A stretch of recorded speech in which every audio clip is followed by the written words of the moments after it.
Hi, I'm Jameson Newlander, Alan Frog from the Lost Boys, and you're watching Frog Brothers Podcast. What's Scooby-Doo running from a spooky ghost?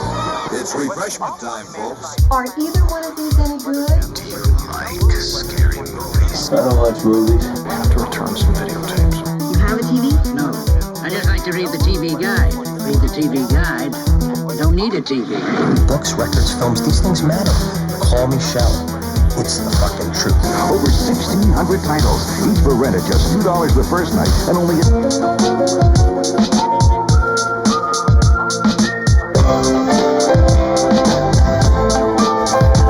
Finish him. I don't watch TV. Yeah, but you are aware that there's an invention called television, and on this invention they show shows, right? Watch a few movies, take a few notes. Okay, I want channels 18, 24, 63, 109, 87, and the Weather Channel. Welcome to the Frog Brothers Podcast with your hosts, Justin and Ellen. Hello, and welcome to the Frog Bros Podcast. Hit the wrong button. Alec did a little bit of a mishap on the edit there, so don't worry about that. If This you're is watching. episode 105, I think. Shit, I lost count. That doesn't sound right. It's either 104 or 105, something like that. We'll correct it next week. We'll look it I up. used to keep track of that. This week I didn't update it. There's a lot of shit in the news, a lot of things to get through tonight, so we'll skip the pleasantries and jump right into it. Well, first of all, we invented shrinking technology. Oh, that's been available, but that's great for toys. No, we actually shrank Pop-Tarts. Well, I mean, If we ever review Honey, I Shrunk the And Kids, brought them these to will be life. perfect. You got a little Pop-Tart? the Pop-Tart, these came, all right, since we're here, we may as well go through Yeah, new let's jump arrivals. I discovered these sort of recently, but they're widely available now. That must be a huge thing with kids. There's a whole With collection. doll thing. houses and stuff like that, I'm sure. I don't know, but miniatures. There's mini brands and mini toys and mini fashion and a bunch of different mini stuff. But these are like actual Raspberry Pop-Tarts and not actual Raspberry Pop-Tarts, but the box. Okay, so the crazy part about that is Alec randomly got some of these from, I think you got like the Rubik's Cube one and something else. Yeah, I got this from a friend. So I got those from a friend, and then I started looking up some mini stuff on my own and got from a different brand. So I got like a miniature chess table that I did some photos of. So if you're looking for like, if you're following our Instagram, you'll see all the cool toy photos we're doing. But these are great for small scale stuff. So Yeah. This is he started buying this other brand. This other brand, these two came in, the Breyers ice cream and the Pop-Tarts container, which, they're going to be hard to see there. I understand that. But they also came with like a little ice cream scooper with a ice cream face, and the Pop-Tart has a face too. I don't really like the Pop-Tart very much, but the scooper would be cool just to put in somebody's hand if you needed somebody to have ice cream, even if you just painted over the face, to use as a prop. Yeah, for sure. But This is episode 104, gentlemen. 104. solid. Okay. There's a Velveeta little block. There's some dumb ones like the TGI Fridays and Apple Pie Spice, which That is almost out the of scale. size that it actually is. This, yeah. It's not that big. That's what I'm saying. It's like, that's not accurate, but hey, that's fine. Whatever. Yeah, so some of these are closer to like 112 scale. I don't even know what this is. What does it say? Swizzles Love Hearts.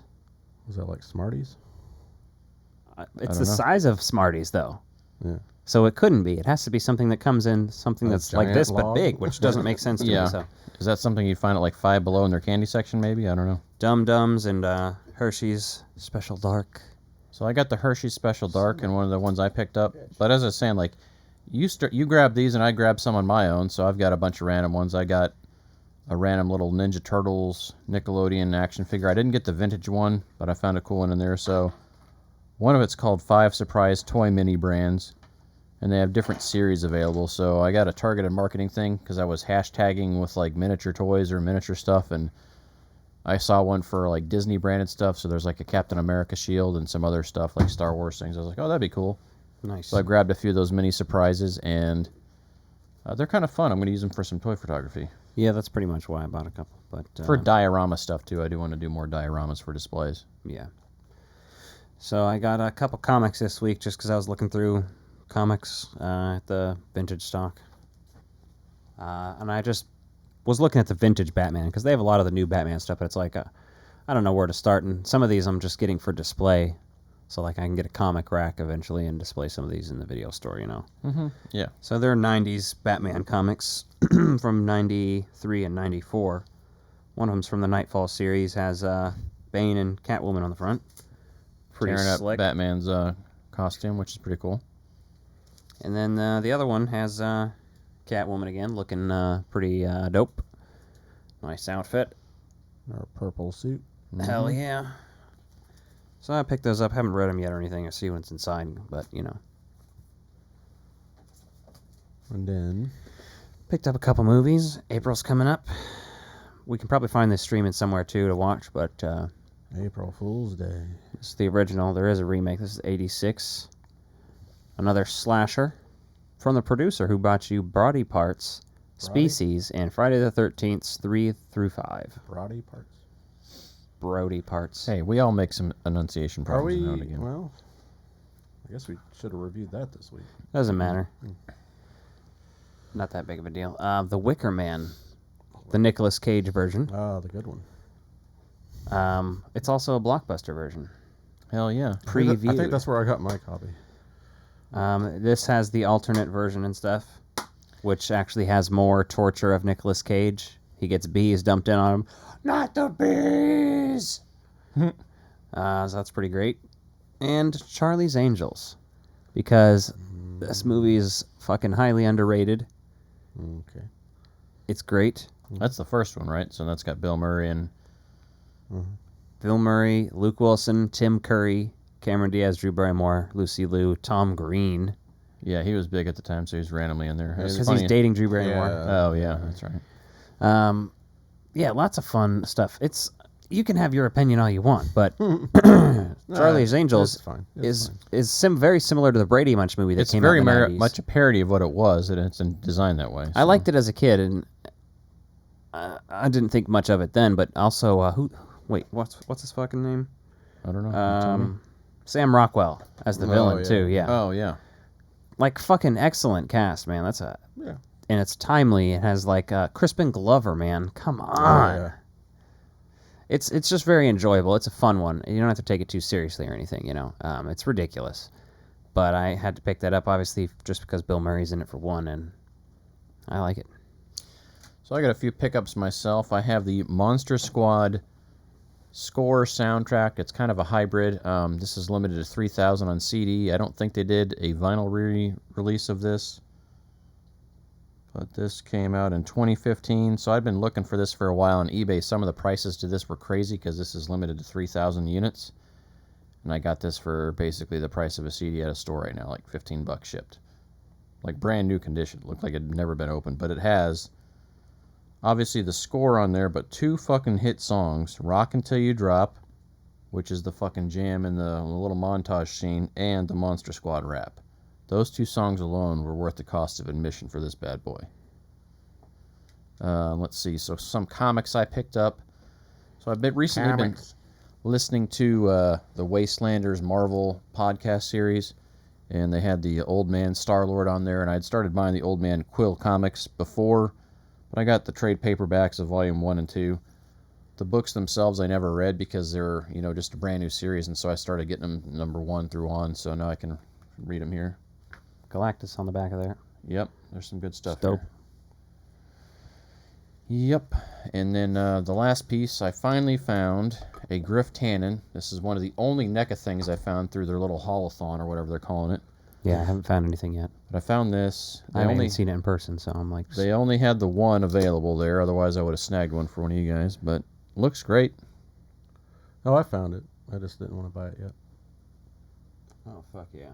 I've got the rest of this series, so I'm like, okay, I'm trying to be a completist with this series. Because they're probably not going to make much more. No. I would hope they do some Back to the Future 3 ones and stuff. I mean, I'd hope to get a Lorraine, but There's a few key characters missing that you need, right? You've got the 3 on there. You're not going to get a Crispin Glover figure because of the likeness. He's not going to give that to you. They can do part 2. After they fucked him so bad with the sequels, I don't think you'll ever get his likeness for that. Yeah, that's what I mean, But they could do a headless figure of his body. I don't want them to do that, though. That's too dickish. That'd be fucking hilarious. That'd just be like what the producers did. I wouldn't buy it. No, so this is a pretty good figure to add to the line. No. Yeah, I love the accessories. The bat looks fucking phenomenal. Like, that looks legit like an aluminum bat I like in there. this one a lot. It's got a good And face. the pit bull. Now, the face on there, on the face without the hat, legit, when I first looked at that, I was like, oh, fuck, that's Buzz from Home Alone. Yeah, it does. Because they have such a similar look for that. Jesus. But, yeah, those are my pickups there. I got some other prop making stuff as well, but it's a little less exciting. Nick, did you get anything? No, I was going to pick up Griff, but... And they only had the black and white werewolf. We got a fair amount of news to get through as well, so I'm going to start with some of the easy stuff. Easy stuff? Yeah, because one will maybe take a minute or two longer. The Batman Joker scene, did you guys see that yet? Yeah, I watched it. I think it might have made the cameo at the end a little better, but I'd just rather not have been in it at all. Yeah, same. I'd rather whatever. I'm glad it was cut. It just didn't feel, the pacing didn't feel right, and the Joker looked so grotesque and like beat up in there. It was like, okay, like, can't we go back to a more traditional Joker? Like, everyone wants him to be like this grotesque thing. I don't know. I don't mind the grotesqueness. I don't like the Jared Leto version as much because of the teeth and the face tattoos. Like, I like this better. I'm not saying Jared Leto could never be a good Joker or anything, but no, but the design for that was I didn't like those designs. But I don't think his head and face shape and just really works for the Joker. The gruesome, that's Jared true. Leto. Well, his haircut was too much. Like, he looked like the Proud Boys version of the Joker. I mean, that's basically what Jared Leto's Joker is. The gruesome stuff doesn't bother me as much as long as they still have the makeup and green hair and purple outfit. If it's gruesome version, that's fine. Like, the Heath Ledger version is great, and so is the Jack Nicholson version. I don't know if I have. Heath Ledger's a little gruesome. He's got that exactly. That's what I'm saying. Scar on He's pretty gruesome. Well, no, and I appreciate his for that, but this one just feels like they're trying to recreate the Jared Leto one to some degree with some of that. And I'm just like, I don't know if I'm a fan of it. You mean Heath Ledger? Yeah, that's what I mean. Yeah, they always seem they do that voice. It almost sounds like he's imitating the voice of Heath Ledger's Joker, kind of. Well, Heath Ledger also sounds a little bit like Mark Hamill at times. Yeah. Mm-hmm. Yeah. Well, they all have their influences, I'm sure. But. Yeah. Yeah, no, I was happy that scene was cut. To be honest with you, I could have done with the other Joker scene being cut as well, too, at that point. That's what. Yeah, I don't want either one. Either one of those not being in the film's fine, because for us, that scene was like 3 or 4 minutes long, and that was already a long movie, so glad it was cut. That would have been something I would have... Give us a different villain. Yeah, the fact that he was already caught, okay, that's fine. Jokers, we have how many? 3 or 4 definitive Jokers? We don't... Yeah, there's too many. He's got Batman... his own movie. Batman has a huge rogues gallery, so, like, use it. We've never used in live action, or a live action movie, anyway. The next piece I had was Hasbro has a Play-Doh branded slime I've seen in stores, which, for anyone that was hoping for ectoplasm, if it's that's kind of weird. Hasbro branded slime, Play-Doh brand, it's going to be a great mock-up. I've already got a few things in the work that we'll announce later on that. I've seen a lot of people getting some cool stuff for that NECA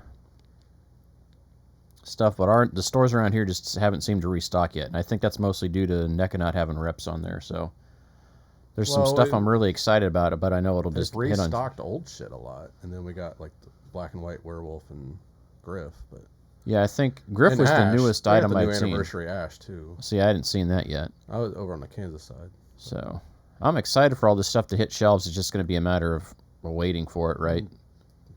Some areas have a better active NECA rep than here, maybe, I don't know, but obviously with the supply stuff... The one here sucks complete fucking cock, so I'll tell you that. Yeah, I mean, seeing that stuff sitting and being on the shelves or on a pallet somewhere, just not on shelves, it's like just sitting there, like, needing to be sold. That's why we're getting so many restocks of old stuff. Yeah. Contact NECA, tell them you want to be... Well, they do have an ambassador program. Yeah, so if you do that, I mean... You can't put out stock, though. All you can do is straighten up the shelves. Make it look nice, basically.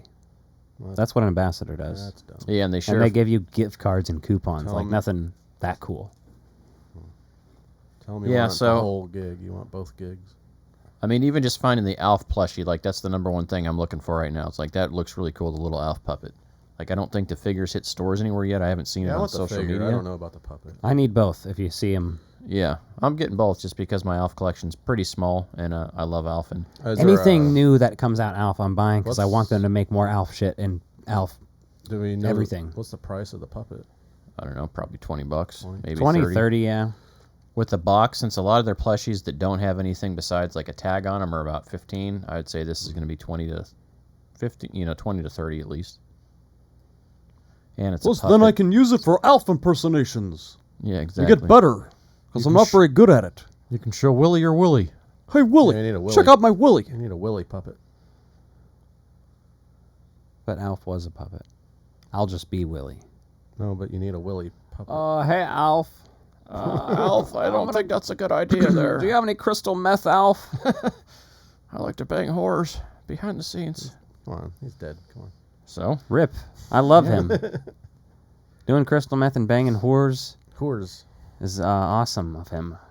Whores. So the Ghostbusters Afterlife vinyl score release says it's limited to 3,500 copies. It's got art that I was not expecting for the vinyl because it doesn't match the first two releases. They don't give a shit. I don't know if this is going to be a limited release of this version only. Yeah, that might be. Because it's from a European vendor, so with shipping to the United States, it's damn near $50. Which a lot of vinyl records on their own are selling for about $30 on their own anyway, but $20 for shipping, and that's your only option to get it. Like, you can't tell me that there was no stateside vendor, so I'm hoping for a secondary release or another variant that's released stateside for that, because that seems kind of crazy. But that was shared on Sony Music Classical's Twitter with the link to that. I can't talk, don't mind me. Sony Classicals. Sony Sombrero. Musical. The other thing I want to mention, Today, Junior. Blake won our contest for our Patreon sign up, so make sure you sign up if you want some bonus content. We just recorded another commentary tonight, this time for the great action adventure flick disaster film Twister. One of our top movies ever. We celebrated the 25th anniversary in person, so here's talk a little bit about that behind the scenes. That's up on our Patreon, patreon.com. By the time you're hearing this. Yeah, by the time you're hearing this, that should be available for you. And then two other items on there. I'll let you cover the last one. On the agenda. But Ghostbusters Spirits Unleashed was announced, so they showed a little gameplay video, and they showed a little trailer for it. So Dan Aykroyd reprises his role, Ernie Hudson reprises his role. There's already fan arguments about whether this is canon and this follows up directly after Afterlife. I think it's loosely implying that it could take place after Afterlife, and it's just doing its own thing. It follows Afterlife, but whether or not it's canon, It's probably not going to be officially canon moving forward. Yeah, no, I can't imagine it would. It'll be in the alternate universe of the video game and Afterlife if you want to make that an alternate timeline where you include the video game with Afterlife and this game. Sure, Yeah. whatever. Have that alternate canon in your head, whatever. Yeah, the cool thing about the game, it looks like there's some serious customization on it, and it's for... Yeah. It's like you get to be yourself. And you got to make customize. you're gonna make your character on there, and then obviously this is the first time you get a chance to play as a ghost. Looks like it's heavily focused on the multiplayer aspect of it. I don't know if there's a story mode. It's 4 versus 1. I don't know about. There's probably a loose story maybe, but The developer, do you think Friday the 13th is their best known game right now? that I know of, Ilphonic or whatever. Yeah, Elphonic, yeah. So hopefully we'll be talking more about this game. That game has pretty good replay value for as limited as it is. So, if you get your Ghostbuster fan buddies together and play this. The only thing I was kind of curious about is that they didn't announce it for the Nintendo Switch to begin for the launch, so I'm hoping it'll come to that because... like Nintendo's behind on that sometimes. They get releases later on.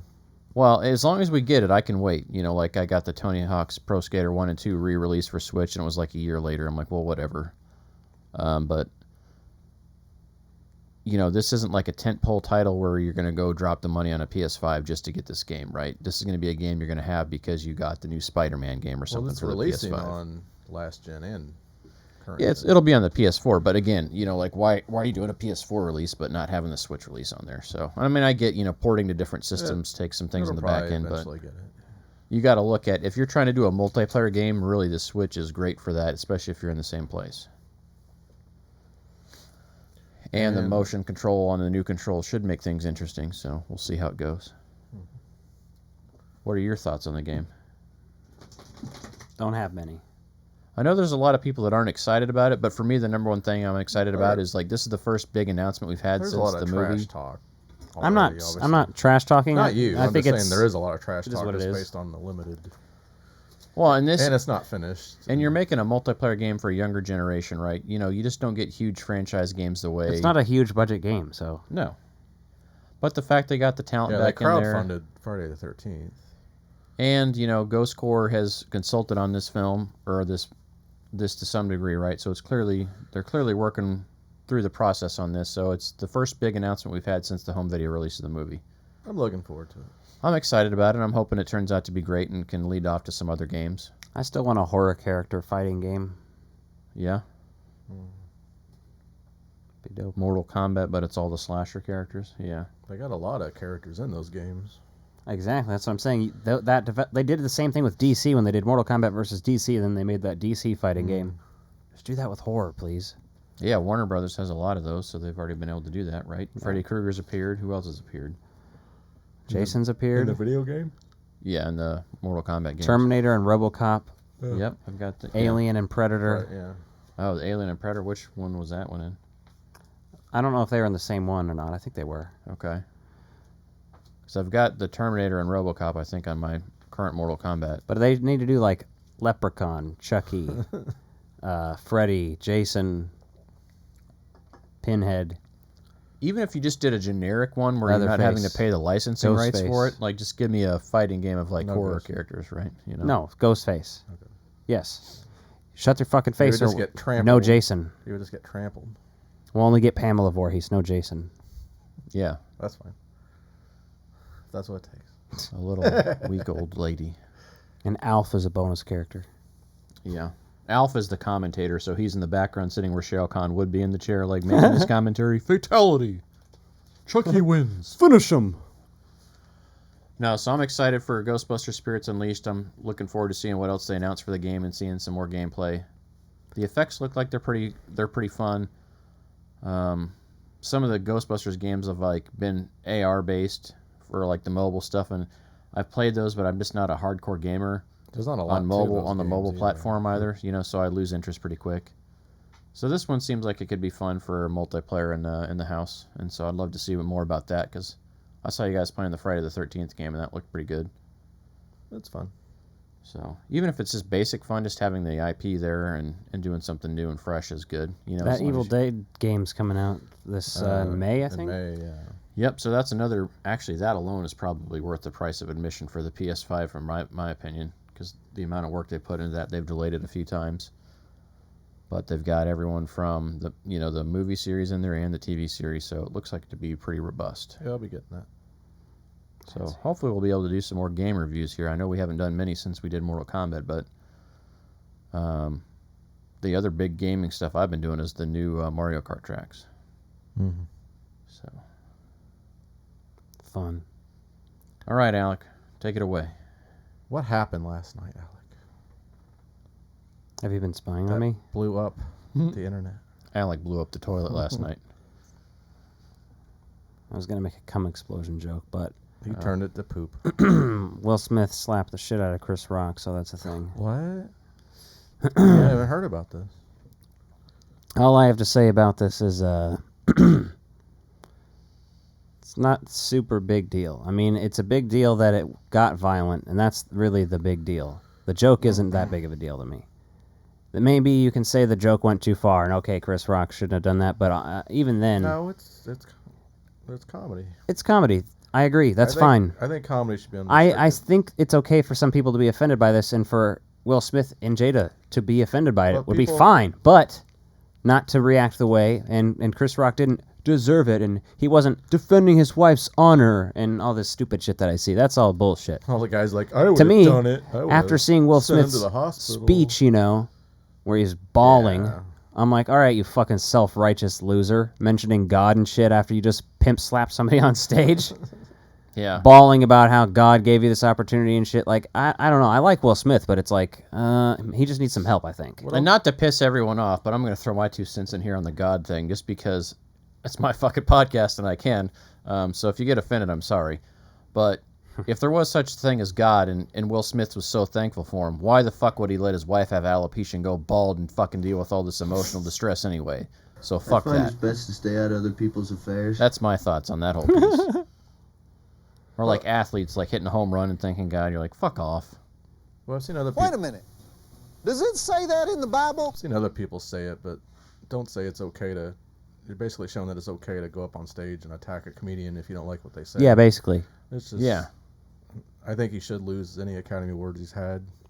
Violence is, bullshit. There needs to be consequences just to show that it's not okay.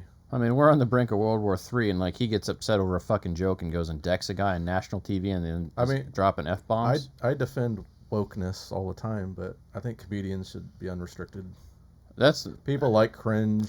I mean, there's a difference between a comedian comedy. being a dick, which you could argue that he's being a dick here. I don't think he is. I think it's really not that bad of a joke or anything You can't anyway. assume that a comedian is speaking their actual feelings.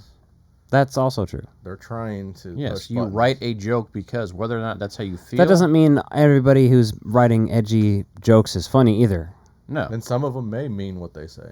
Yeah, that's true But also. you can't assume it. Yeah. You don't have to participate in comedy if you don't like it. Don't go to a comedy show. Don't watch a comedy show. Yeah, don't sit in the first row and. Yes, exactly. I was thinking that earlier too. Yeah, they're sitting. Like when I go to the comedy club, I go nowhere near the front. Well, they're going to target you, and they're going to. Will was right up front because he is nominated for Best Actor. So He's I just get lucky that, Chris but- Rock's cool and was chill about it. Imagine if he had a crazy coked up comedian who just fucking tackled Will what if he Smith and went crazy retaliated? on him. Exactly. Right on the Yeah. spot. That'd have been amazing on live television, though. And do you think if Dave Chappelle had been up there, he would have gotten up there to try to fight him? Like, Dave Chappelle's jacked these days. Like, that'd have been a... Like, no. I've also seen people say, like... She's not trans, so he wouldn't have made fun of her. Yeah, that's true. I've seen people say, like, it's okay to make fun of men with alopecia or whatever. Like, men I don't get know. bald jokes all the time. Modern comedy is such a sensitive topic for so many people. Like, I love offensive shit, but that's just because I get the fact that it's humor, right? And for some people, that helps them judge stuff. But then for other people, they use it as a scapegoat to say really fucked up shit. And so that's where it becomes an issue, is where people use that as a scapegoat to say the fucked up stuff. I don't think a lot of the mainstream comedians are... Not a lot of the mainstream ones, but Well, a lot there's of the... a lot of edgelording, too, where it's just... Yeah, everyone wants to be controversial, Well, like that's what I'm making saying. names. That's a part of comedy for some people. I don't know. I just think it's fucked up that it happened and took away from other people, like Questlove winning his Academy Award, like right after that, and then... I don't give a fuck about the Academy Awards, let's be fair, also. Yeah, though, true. but- Like, did I watch it? No. Yeah, I didn't even know the Academy Awards were last night until Will Smith popped I up. did, but it's because of other shit. Yeah. I've seen other Hashtags people and posting tick about Twitter. it, yeah, and I'd seen it on Twitter, but Well, it we wasn't wouldn't like... be talking about it. We wouldn't have... No, we wouldn't have given a fuck. I honest to God haven't watched enough live TV to even notice like any advertisements for it. Like I stream everything, right? And I don't watch advertisements for anything, so why would I fucking know when it is? Yeah. It's so culturally irrelevant Facebook didn't anymore. let me know. And if you're at the fact where the only way you can get ratings is by having this shit go on, right? Because then there's the whole conspiracy theorist Yeah. people that are like, oh, did they stage this to jack up the ratings? And as I said, I don't think they would have used her medical condition as the premise for No, I don't think 'Cause so either. I don't think she would have wanted it spotlit on national television. And when I saw...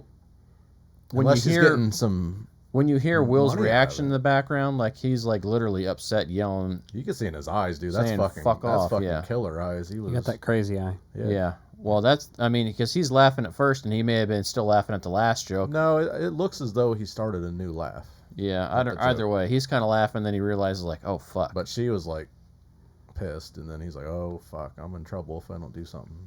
Yeah. But I don't know. It's a complex. And I don't think he would have situation, yelled, "Keep her name out of your fucking mouth" twice if it was staged either. I don't know. Well, and supposedly they'd had some bad blood in the past before, so I'm like, whatever. Yeah, I guess he's talked shit about her before too, or something. I mean, to me, the fucked up part is you got someone that's kind of a role model, right? You know, Will Smith has always been that kind of like fairly well-rounded, like Hollywood kind of a guy, and he's tried to reinvent himself. Yeah, he's you not a know, rated somebody R new guy. here. You know, he's always been family friendly. Yeah. You know, even in his grittier roles, They're not right? always, but you know, a lot. Enemy of the State, some stuff like that, where you get some. You hearing something? He's just thinking. Well, he So pulled his ear out. Yeah, I heard that too. Cats. The musical, yeah. Will Smith should be in that. Which now. is what we're reviewing tonight. No, so I just think it's one of those things where, man, it's unfortunate it happened. I think Will Smith needs some therapy. Well, and that's what he said. Like in his apology today, it was like, "Yeah, you know, we're always growing as people." Like, whatever, dude. Like, you Well, I let the said moment that, get like, to you on it national wasn't a TV. knee-jerk reaction where the guy was within slapping range. He got up, walked all the way up on stage. Yeah, and when no one even stopped him because no one would think that Will Smith is going to get up and hit said that somebody. too. It's like, why didn't security stop him? Like, they're not going to. Because they thought he was going to go up there. They think it's a little funny bit. Oh, look, Will Smith and Chris Rock are going to interact. Oh, shit! Yeah, even if he just grabbed his head and, like, gave him a noogie or whatever, that'd have been funny. At a comedy club, you're not jumping up on stage. Someone's going to probably get you. Oh, maybe not. It depends on the comedy club, I guess. Pauly Shore shared the clip of him getting punched on stage by a redneck. Have you seen that clip? Mm-mm. You should watch it sometime. He's like talking shit. Some guy keeps talking in his audience, and he's like, dude, shut the fuck up. I'm doing my show here. And this is like 15 years ago or 10 years ago. Well, major comedy show, you're not going up on stage. Well, yeah, it's a smaller club. It's a club for sure, not like a... You could probably do it. Yeah, it's not a theater, yeah. But then the guy comes up on stage, and Pauly Shore's like, dude, back the fuck off. Get away. And then he ends up fucking decking him. But if it's me, as soon as that motherfucker came at me, I would have fucking... use the microphone and knock the motherfucker out. I have this microphone cord. I will strangle I mean, comedy clubs don't have this shit on here. You knock a motherfucker out with this weight. The metal grill on there and all metal casing. Especially they got a SM58 up there. You're like, all right, I know this one's going to take this baby. You can drive a fucking nail with a 58, man. Those things are sturdy. You can need a hammer. I got an extra. Yeah. But anyway, don't go up on stage and hit a comedian.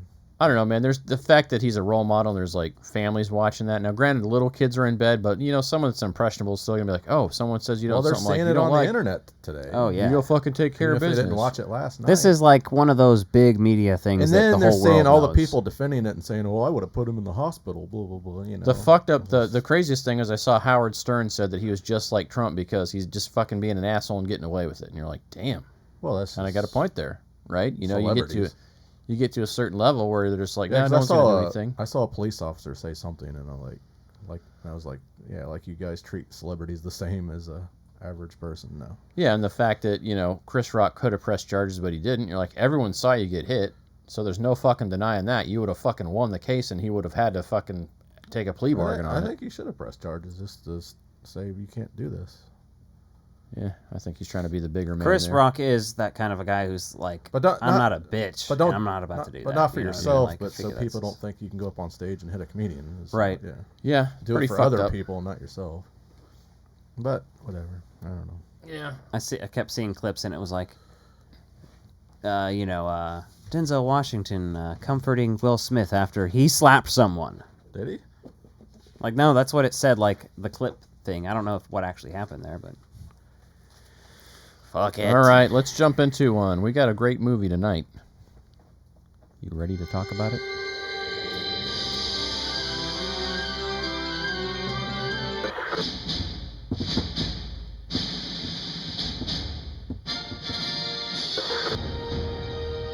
I'm gonna go get my lemonade.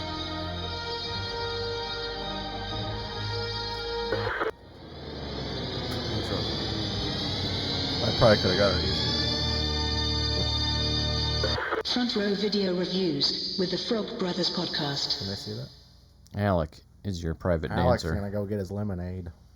Alex the private dancer. Tonight's movie is Fresh. 2022.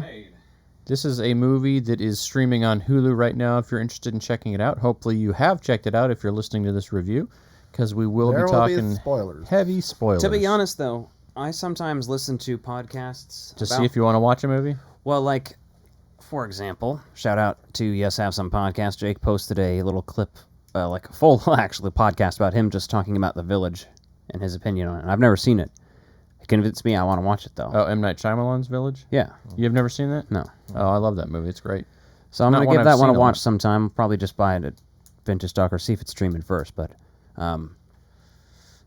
anyway. It's not as bad as people say. I will say that, I think. So I think if you are just interested and you're one of those types of people that wouldn't mind it being spoiled, because I've listened to Hack the Movies sometimes too, and listen to what they say about something that I'm completely uninterested in. And I'm like, okay, I'm interested in seeing that now. Like, I think it would still be worth watching even if you knew the spoilers. So. Oh yeah, no. Sometimes if it's a movie I have no interest in and I hear about it, I'm like, oh yeah, shit, I'll check that out. But it was a little bit spoiled for me because I heard about it actually on the Fat Man Beyond podcast. Kevin Smith recommended it. I didn't know anything, but I assumed from the sentence description that there was going to be cannibalism.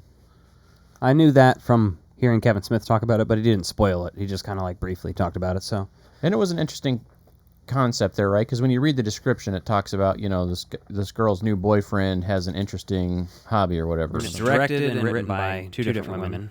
Mm-hmm. Yeah, I thought she was going to start eating people with him. I didn't know there was going to be a kidnapping and he was going to eat, sell her meat. Well, I didn't know how it was going to go. I didn't think it was going to go the way it did from what I was think reading at first. But Daisy Edgar Jones plays Noah. She's a newer face in the I don't know. film industry. She at least from what I've seen, she might have done some indie films or her. TV. I didn't look into her background, but I think she's only 23, so yeah, this is one of her first breakout roles, I would say. So she reminds me of Anne Hathaway a little bit in the eyes. Oh yeah, a little bit in the facial structure. Yeah. and obviously Sebastian Stan as Steve/Brendan, and oh my God, he is amazing. He's so good, isn't he? Like I've only really known him as the Winter Soldier, and then I watched Pam and Tommy. Yeah, and that blew me away too. Like he's such a dick in that. When we were deciding on a movie to pick out, like you said, fresh, and like I realized Sebastian Stan's in this, I was like, okay, because I just watched Pam and Tommy myself.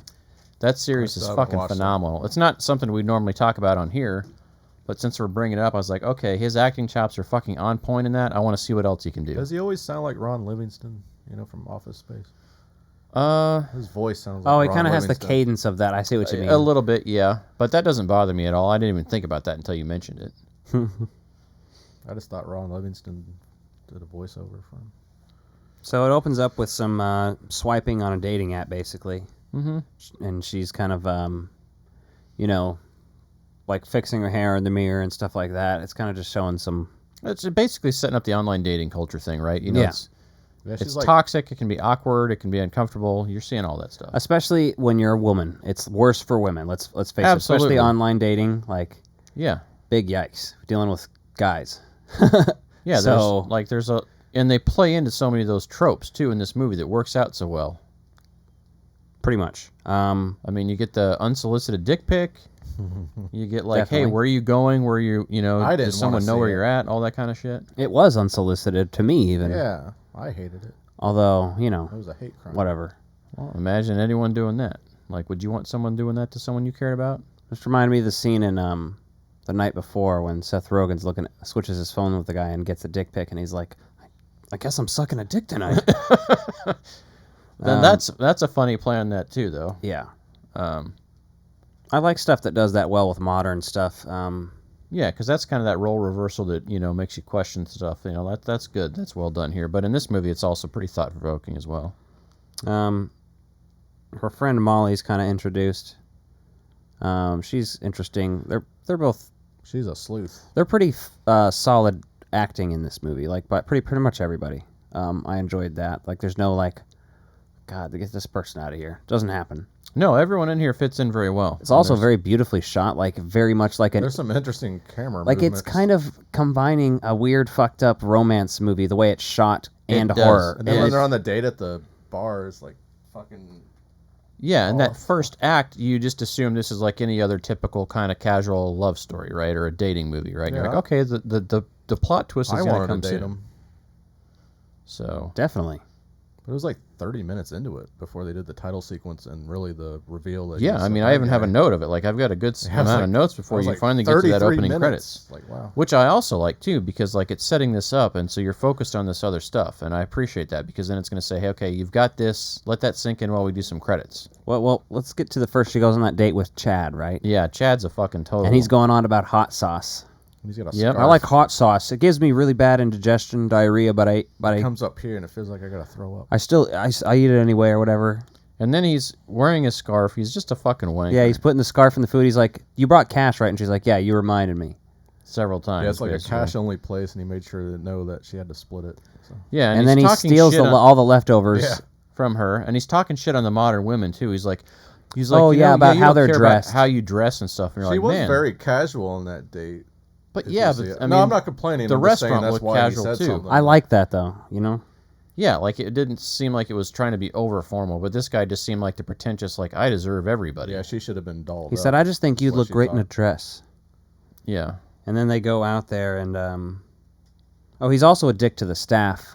Like, can you understand me? Yeah, Like 'cause that it's kind like of an shit. Asian restaurant, yeah. God, all of these are very like. Do you know Bubbles? You know, there's motherfuckers out there doing this all the time. Yeah, this is probably based on real life experiences from the writers. Well, I told on him I was just reading one of those articles where it has a bunch of Reddit stories, and it's all about horrible first dates, and there was like 5 different stories combined into this. It's also so you notice he doesn't open the door for her, which no, he doesn't. Honestly, I don't think He is doesn't that big hold of a the door deal. either. He, like, drops except it in for her the fact face. that his character wants a classic old timey woman, but doesn't want to treat her like a classic old timey woman either. Well, maybe he thinks at this point she doesn't deserve it or something, or hasn't. He has a earned double it. standard He's there, right? weird and stupid, obviously, for 100 reasons.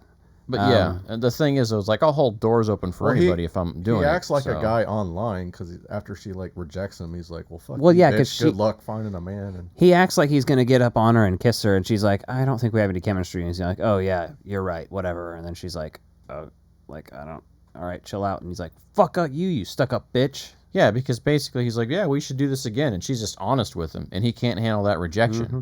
And so then he just fucking like Jekyll and Hyde then is a complete asshole. Like, you could just say, okay, see you later. And then they're like boxing.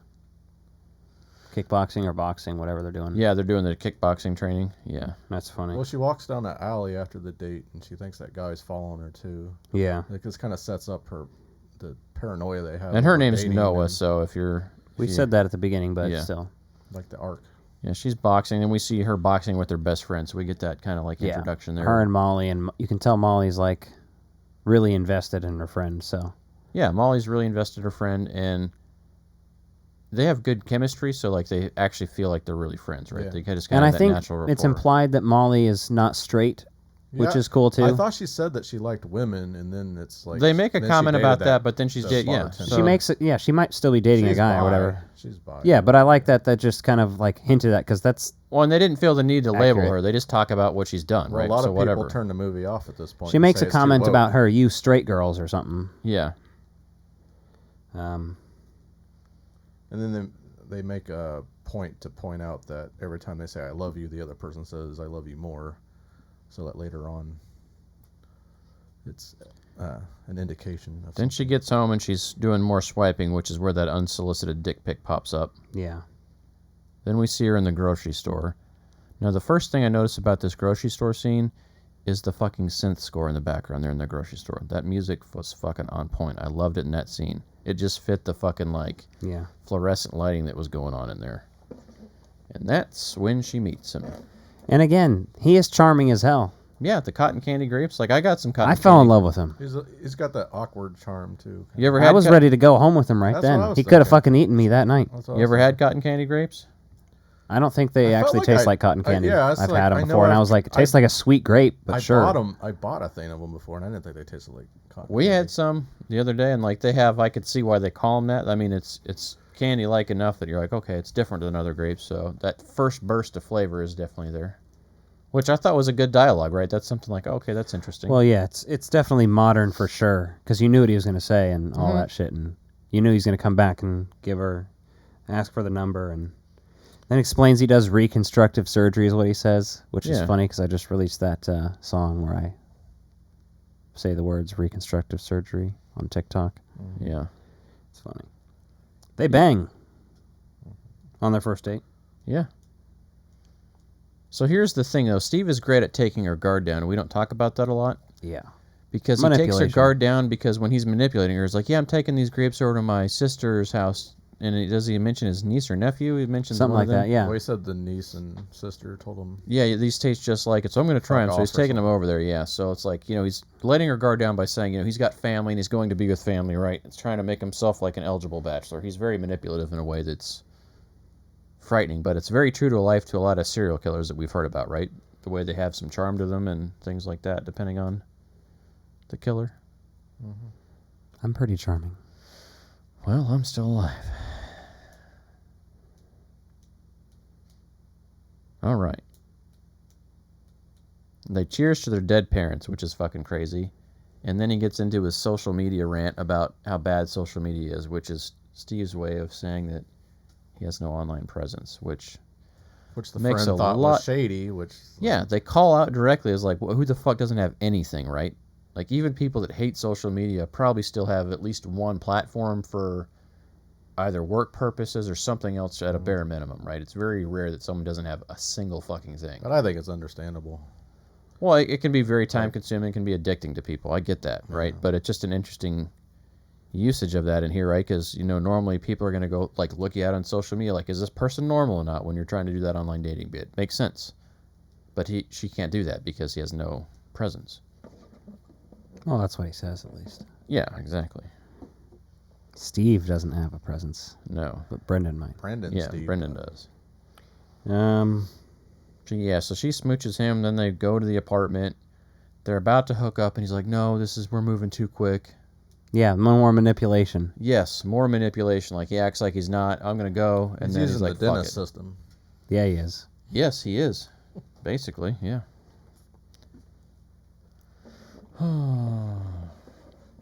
And then she tells Molly about him. Well, she takes a picture of him sleeping. Yeah, the next morning. Which is important. Yeah, it comes back. And then we see them on their next date where they're having food at her place. And I noted this immediately because, that he claims I'd to be heard, a vegan? He doesn't claim to be vegan. Or vegetarian. Or he doesn't no, eat not meat. even that. He just says, I don't eat animals. Which humans are Specifically, animals. yes. But not in the technicality, not in the way he's thinking that they are. Because Well, I wasn't sure if he was just lying about that altogether or not. No, I think that the only meat he eats now is human meat. This is kind of what I took from that, right? Okay. Yeah, he's not lying. And that's the way he sees it, because he's actually interested in her, is the fucked up thing. He's still going to do what he's going to do because he has a wife and he's pressured to do it and all those things, but he's actually starting to like this girl, too, like he says later. He slept with her, Yeah. Uh-huh. He's like planning to replace her as his wife at one point, clearly when he's about to get a blowjob, which we'll get to later. Yes. I was wondering if this was maybe too early to talk about, but if his wife was a victim, because she's got a leg missing, so... Well, they show her shower clearly, scene, yeah. she started out as one, yeah, that's what I think they're implying. That's what I thought, yeah. Yeah, and I like that it just left as an implication and they didn't just flat out say it. Well, and she clearly doesn't have any love for him either, it seems like. Well, no, she does, it seems. We'll get into that, I think. There's a double side to that. There's some interesting stuff with that as we move along through it. He's like, they dance and they do the whole... The dancing's iconic, too. It's one of those important things, because it's more of a fun dance, not an actually skilled dance. Or a romantic. Yeah, they're just goofing around, right? It's having fun together, and that's what is it. That's what it is, man. It's a good scene, and then... then they talk about the Cottage Grove thing. Hey, let's go to Cottage Grove. Yeah, that's where they want to go. Well, the movie manipulates the audience. Like, he fools you, right? I told you, I'm in love with him at this point. Yeah, that's why. It's fucked. I was thinking that last night. I was like, I'd fuck him. Yeah. At this point, yeah. Because I didn't read Take too much my into pussy. this. Like, Stan. I'd heard the cannibalism piece on this, and I was like, okay. Pussy. But I was like, well, maybe these two get trapped on their vacation. Like, right? I had no idea where it was going to turn. I mean, I knew there was going to be a plot twist, so I was like, kind of waiting for it. I knew that he was the cannibal, but I thought it was going to be more like, hey, I'm a cannibal, you should come be a cannibal with me. And she was going to be horrified. Was gonna be a victim of her. Yeah. Which was interesting. But then, they get out there, they finally realize that there's no cell service, and then she asks about Wi-Fi, and he doesn't answer her question. Well, Molly didn't want her to go on this trip either, by the way. Molly was like, no, what the fuck are you doing? Well, he's like, oh, it must be out again. He just kind of like hand waves it. Yeah, he's literally just ignores that and answers it. She asks him two questions, and he only answers the second one, ignores the cell phone part. Uh-huh. Well, he says the internet must be out again. He just kind of hand waves it. But you see, like, little things that she's suspicious about. You can see it in her eyes. Well, they're both suspicious, right? You see Molly talking to her about it. She's aware of it, but yet she's willing to take this risk because she's looking for this connection, right? This is like a dope-ass place, though. This, like, swank 70s-looking place. Mm-hmm. Fuck yeah. She goes in there, right, and she's clearly uncomfortable. She's looking at all the paintings in there, because I love some of those abstract paintings that are in there. Like that one giant abstract painting that had the trophies hidden behind it. I love that painting when I saw it. I was like, fuck, that's a cool painting. Well, and then when they revealed that, I was like, shit. When he picked her up, he's like, oh, I looked at the traffic, and we're just going to go in the morning. We're going to go to my place. So she was already suspicious because he's, like, changing the plan as he picks her up. Yep. And what was the painting thing, or was it... She was like looking at it suspiciously, and when they zoomed in at an angle, it kind of looked like there was hair on it or something. Well, it was an abstract painting, so that wouldn't surprise me if there's something like that in there. I mean, it's not uncommon to use found objects or something like that to make abstract art. So, but that was pretty cool, and like, yeah, his place looks great, and then he's fucking just truly going at it with her because he's like, hey, you got to try this drink. He realizes she likes the cherries, right? They do that whole thing in the bar about the cherries. He's like, you got to try this. It's a drink I made. Gives her a drink. It's delicious. Does it taste like roofies? But that's the fucked up thing is like he's completely honest with her the entire movie, which is what makes it even more unsettling because he's not like lying to her. He's like, look, this is going to be difficult. Right before she drinks it, Jamie Gertz whispers in her ear, it's blood. Don't drink it, it's blood. Mm-hmm. And she just goes, sure, blood.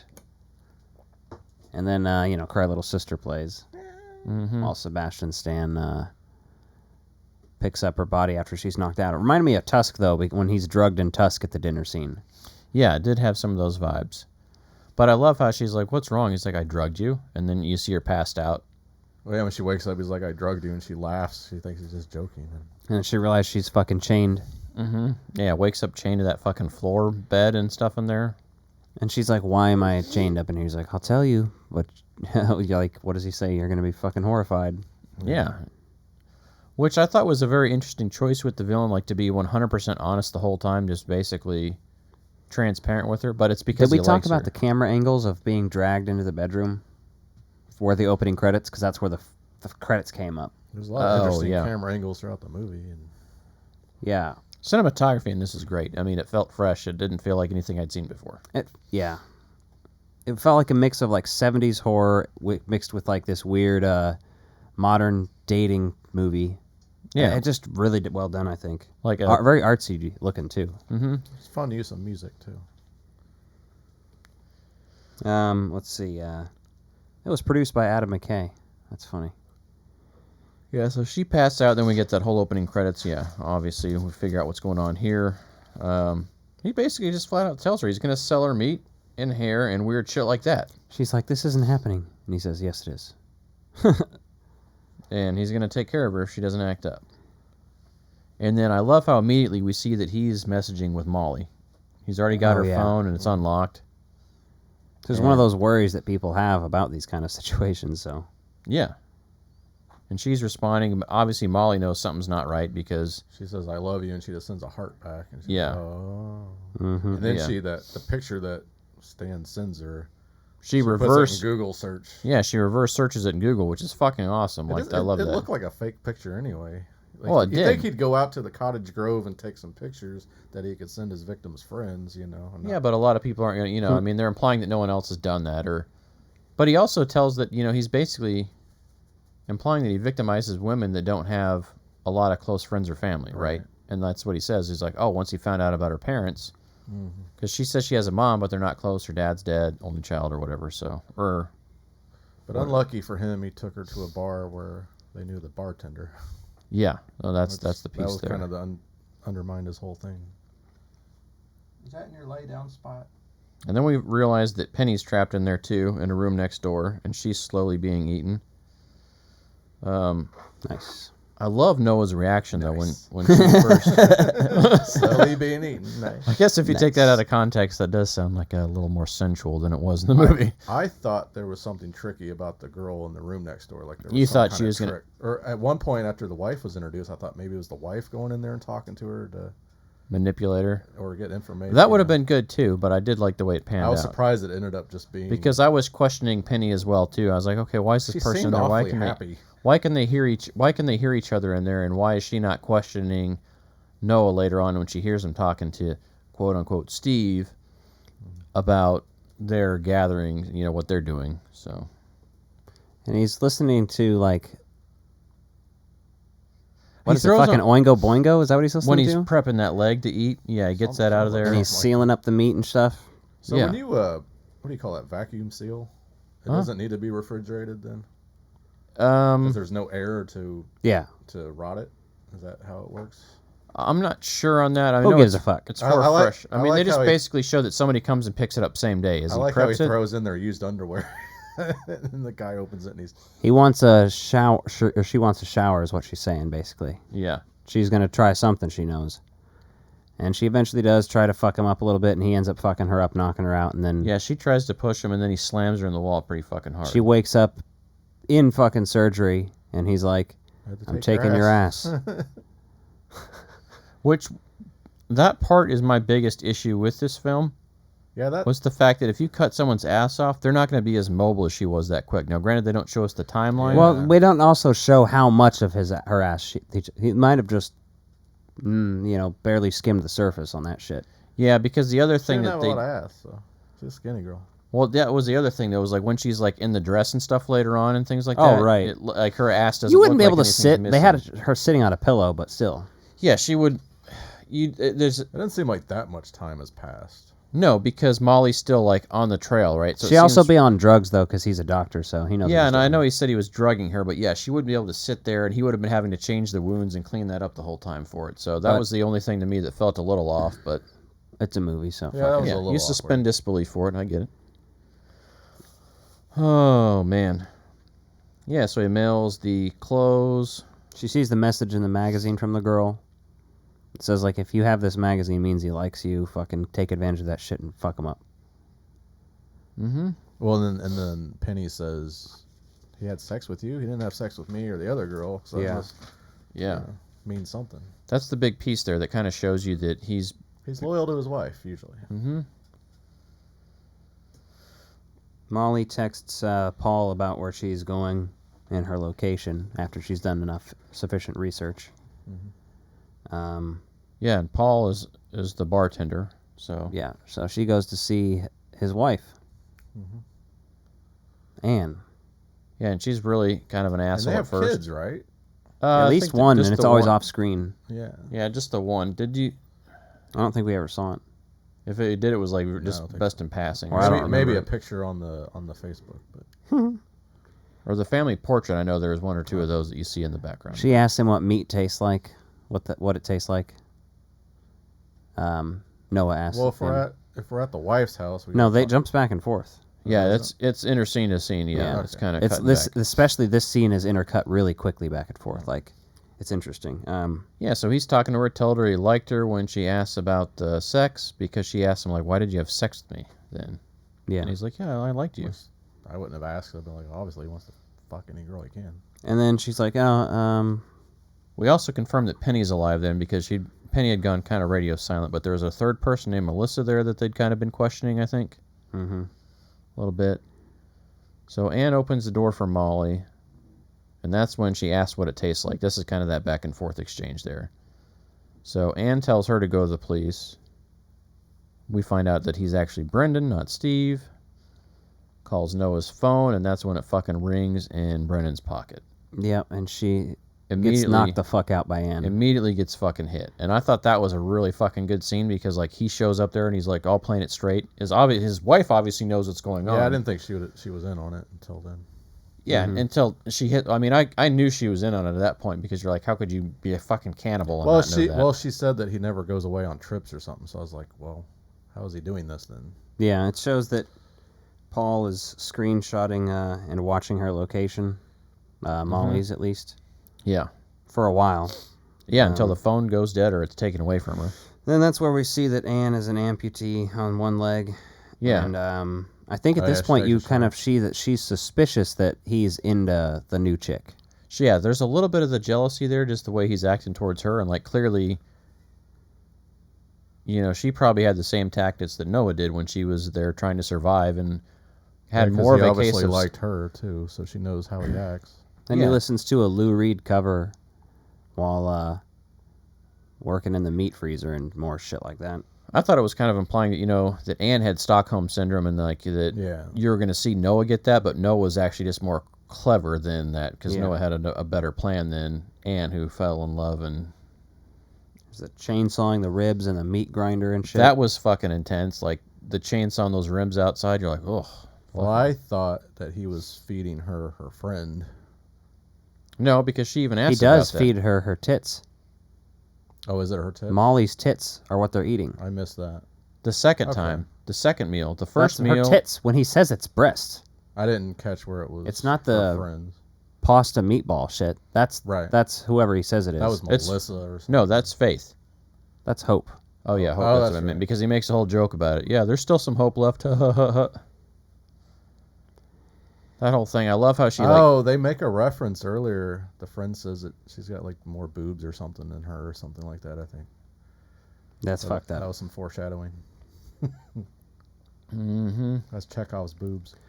Yeah, because she even said these are nice. These are nicer tits than mine or something. The ones they were eating.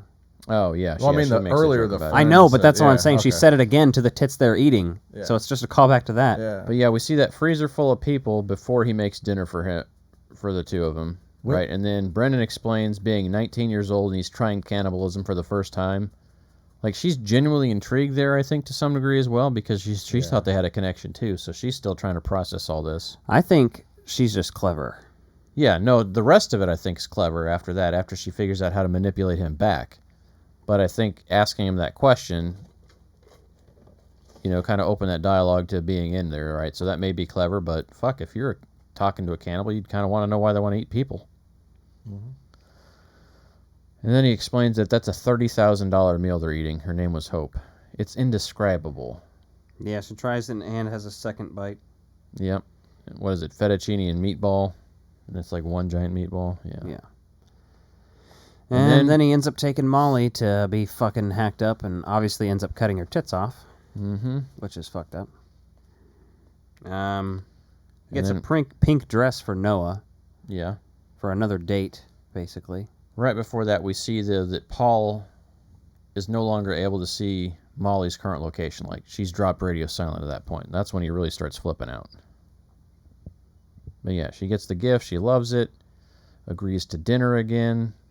And then they had that unsettling synth music in there again. The score in this is surprisingly well done. I really enjoyed it. Must have been low in the mix because I didn't notice much. Yeah, I didn't notice too much of the score, I guess. But there's only a couple of spots I really noticed, like the unsettling spot there, and then the grocery store. They really stuck out to me. The rest of it was just kind of more subtle. But then we kind of see the little montage type scene where they're both getting ready for dinner. Is it a date, Steve? Maybe it is. They have Melissa liver pate. Yeah, as the appetizer. Very Silence of the Lambs there. This is Melissa, but then they did say there is more hope left. He shows her behind the painting, and I think at this point she sees Molly's phone. Exactly. Yeah, she sees the phone case over there in that portion. That's when she knows she's there. And that trophy was very interesting. Also during dinner when she's laughing, it seems like she is very much crying, but also covering up her laughing. Eventually she does cry, start crying. But like it seems like every time she's crying, she's covering it up with just laughing to and she does a good job of manipulating him, just like saying that, I'm just having a hard time adjusting to this, right? And he's you like, saved the breast till last. Yeah. Holy shit, that's dark. It is.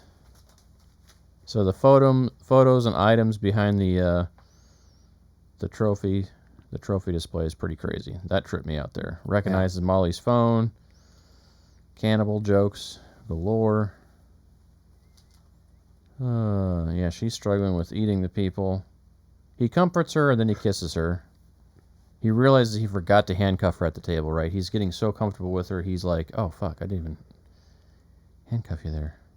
Yeah. And that's right before shit gets really fucking interesting, right? Because then they start acting like they're going to go for it again, and she's fucking pulled the wool back over his own head, right? He's having everything done that's happened to him, or that he does to other people happen to him.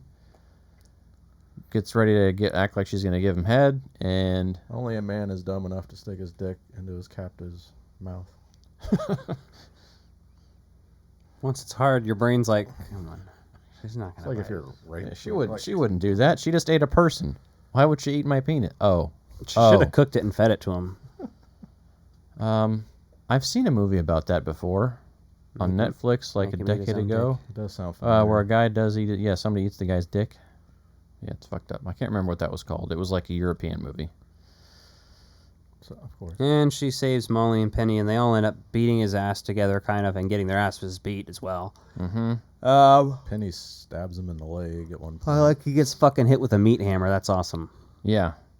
Like, he gets pretty fucked up with it, too. And then I love how the women empowerment part of this is cool because like Paul shows up to help out and Paul gets freaked the fuck out because he hears the gunshots. How did he find the house? He's like, because I know how this happened. He had her old location saved, but once it stopped broadcasting, but he didn't know if she was still there. He knew that she got there. He went to the house she was at when she sent the location. Though. No, he'd been following it. Like Find My iPhone was on or something. So it was going in and out. Shared the location as ever was what she. Yeah, I think she shared it with him. He could watch it where she was. Going. I thought it got like turned off or something, and they lost it does, but he goes to the last saved location. He was screen grabbing it. If that makes sense, right? So he goes to the last known location of her when he can't find her, and you think, oh shit, is he going to go be kind of a hero character in this? And then you realize like this is disappears. They don't really see him again. Well, the gunshots go off, and he's like, no, I'm not getting fucking killed over this. You could already be dead. Yeah, he's like, I've seen this movie. Pretty much. And now I'm black. Yeah, Steve's firing that gun. Paul gets spooked. Yeah, he says, nah, fuck this shit and leaves or whatever, basically. And then Anne shows up. And she goes through the house. Who's the guy with her? I think it's just, I don't know if he's one of their clients or hired muscle or whatever. He just disappears too. Like he's went back into the house. Well, she sends him to like look in a different spot or to go take Steve's body away. I was like, after the movie ends, do they encounter him or what? He just takes off. Supposedly there's a cut scene, but it didn't play for me at the end. There's like another post-credit scene I read about. I didn't look. It's not actually post-credits. It's mid-credits, and it's not even a real scene by any means. Okay. It's a piece of meat that's bleeding, and it zooms out of it, and you see it's sitting in the middle of a white table with what looks like rich, fancy people, 5 people sitting around it, and then it zooms out even further, and it's like getting packaged in a cardboard box. And that's all it is. It's a really like short, weird, CG artsy looking thing. Well, somebody doesn't mean anything, I don't think. Somebody said there was another one at the very end. At least I saw that on Wikipedia when I was taking some notes after I watched this. So. I didn't think to look. I didn't see it either because like it went to the small screen and closed itself out. But yeah, so Anne shows up and she sees the dinner shit, right? And that's when she starts getting a little bit triggered because she's still fiercely loyal to him, but she's also fucking so deep in this game. Like that's $30,000 for a meal. Like if you're making that kind of money just from selling some fucking people, like she wants her fucking lifestyle kept up at this point. Hey, you fucking half dick. That was one of the best insults in there because he's had half of his dick bitten off. So blows his brains out. Well, the shot of her going like she could go. Like it was like, yeah, you're like, oh fuck. Ah! And yeah, basically they end up whooping his ass, beating him out there, and then she ends up fucking shooting him in the head. She's like, smile for me, Steve. Smile for me or whatever. He does too, doesn't he? He does. I love it. And then you think the threat's over, right? Because then Noah goes looking for a phone that she dropped where she was at, and then that's when... I need to find my phone. That's where you were like, okay, what the fuck? Yeah. I'm like, I get it, but also... You had no cell service out there. What the fuck do you need a phone for? Get the fuck out of there. Yeah, and then we see that Anne realizes... She sends the guy that's with her to go put Steve on ice. You know, she wants put his body in ice as fast as possible. Well, she didn't seem like she was upset like about him dying. Maybe she's upset about losing the lifestyle or something. But well, she was a victim too, so I know she gets mad at the girl and tries to kill her. It's very fucking complex there. Like part of her like doesn't give a fuck, but part of her is still into the lifestyle of the cannibalism. She has to cover it up still. Yeah, like you can't just have dead people lying around. So she participated, so no matter what, she has to kill them and probably sell their bodies. If she's trying to get his body on ice, she probably still wants to just do it for herself. Then fuck it. And then Anne looks like she's gonna fucking choke Noah to death, which is a good scene. And then Molly fucking comes in and saves the day. Like her whole fucking Molly's plan to save Noah came through at the fucking very end. Yeah, she smashes Anne's brains in with a shovel. Yep.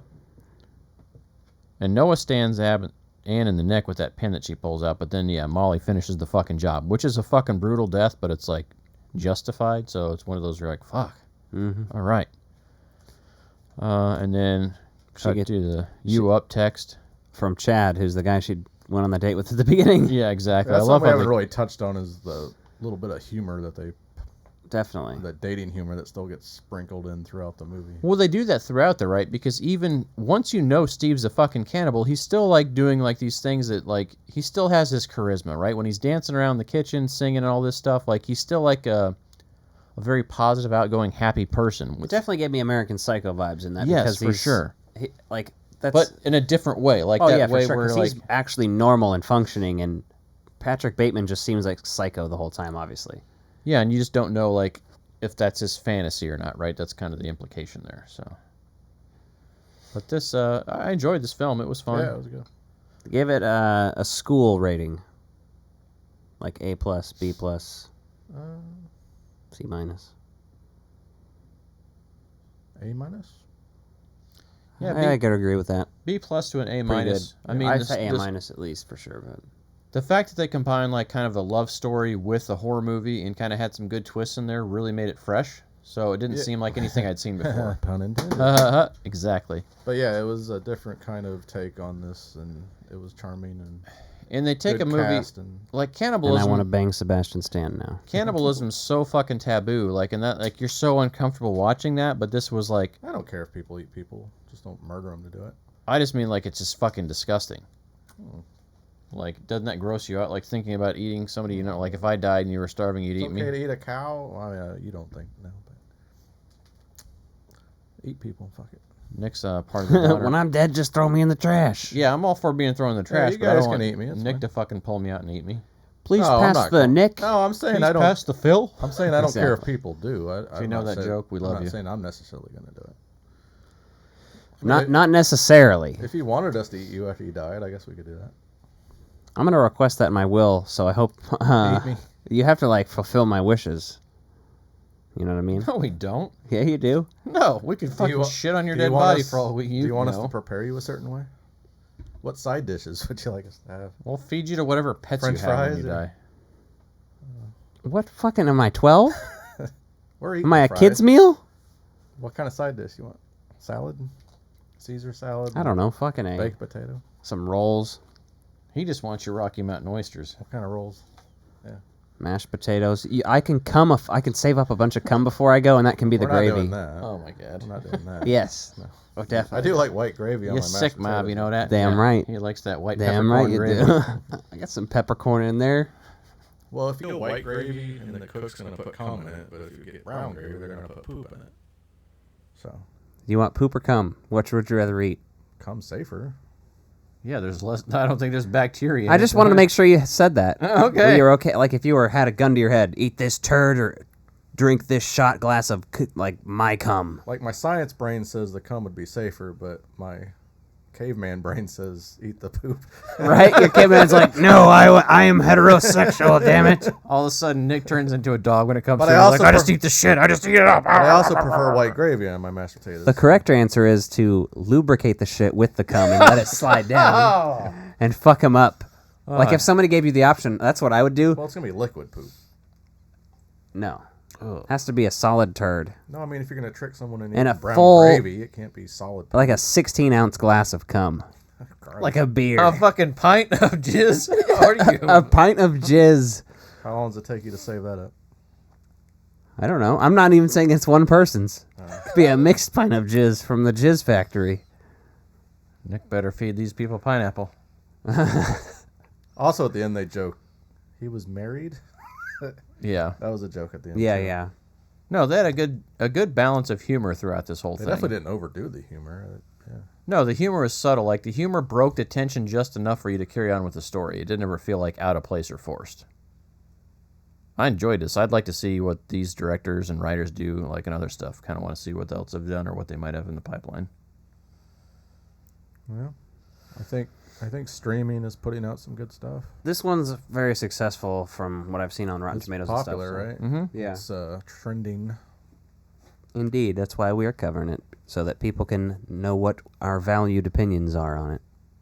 That's the other thing. No, when you think about a movie like this is a great movie to watch at home because, watching it on the big screen would be cool, but you don't need like the theatrics of it, so it works like on a streamer. Well, it's Whereas not a, like it's not a special It feels effects. intimate when you're at home and you want to watch that because it's in a home and it's kind of an intimate thing. yeah, it's a I small think it environment. works. Like it doesn't feel like a big blockbuster movie you want to see on the biggest screen possible, right? Taking this You don't need to. No. as a streaming movie works well. And then when you look at like you can get a 70-inch TV for $500, $600 nowadays. 4K and all that shit. Yep. Yeah. So, All right. well, if you like this movie, let us know in the comments. If you hated it, let us know. in the comments. Also in the comments, let us know if any of one of us had to be kidnapped and eaten, which one you'd choose and why. Or maybe don't put that in the comments, but just DM us. I'd still like to know. We don't want to get you banned from YouTube. He's younger, so he's more like veal. Right? He's the closest to veal. Eat me! You might have the most flavor because you're marbled the most. Oh. I'm second marbled. I got a lot of belly fat here. That tastes good, I bet. I'm like the Kobe beef of human meat. No, why? Because you've been heavy petting yourself your whole life? No, I'm just hot and sexy. And right. I'm smoked, pre-smoked. Well, you're just because you're high. Doesn't mean you're smoked. I'm smoked. It's the flavor. Uh-huh. Good night, everybody. Good night. Night. No theme music tonight, you dirty bastards. You're out of luck. You're out of style.